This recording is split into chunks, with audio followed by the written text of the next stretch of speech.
Red fort Muzaffarabad, जो कि 17वीं सदी में चक खानदान, जो कि उस वक्त मकबूजा कश्मीर पर हुकूमत कर रहा था, ने तामीर करवाया।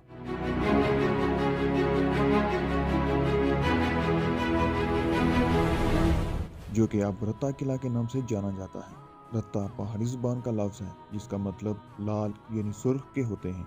किले की तामीर में सुर्ख रंग की ईंटें और पत्थर इस्तेमाल किए गए हैं, जिसकी वजह से इस किले को लाल किला या मुजफ्फराबाद किला भी कहा जाता है।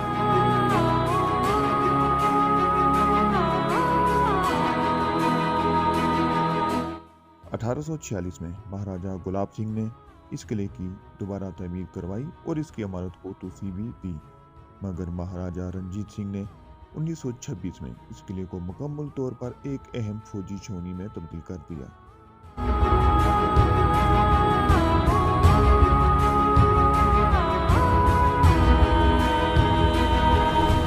मगर 1947 की तकसीम बर-ए-सगीर के बाद डोगरा अफवाज के चले जाने के बाद ये किला काफ़ी अरसे तक वीरान रहा।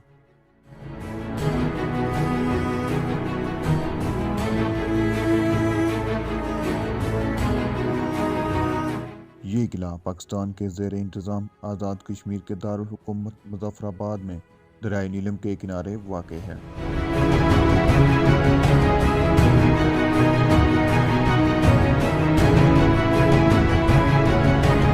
ये किला दरियाए नीलम के किनारे वाक़ होने की वजह से डोगरा हुकूमत की अहम तरीन फौजी छावनी समझा जाता था।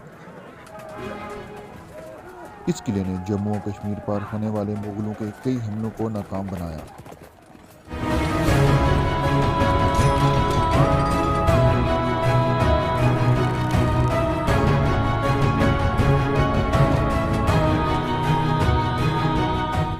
ये किला चक खानदान की तर्ज तामीर का अहम तरीन शाहकार समझा जाता है, जो कि अब अदम तवज्जो होने की वजह से टूट फूट का शिकार है।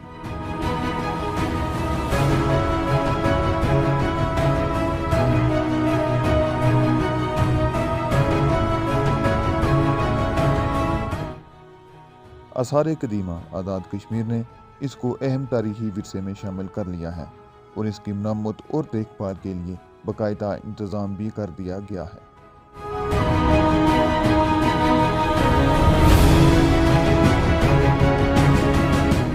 आज के लिए इतना ही। मज़ीद वीडियोस देखने के लिए हमारे चैनल को सब्सक्राइब करें। अल्लाह निगहबान।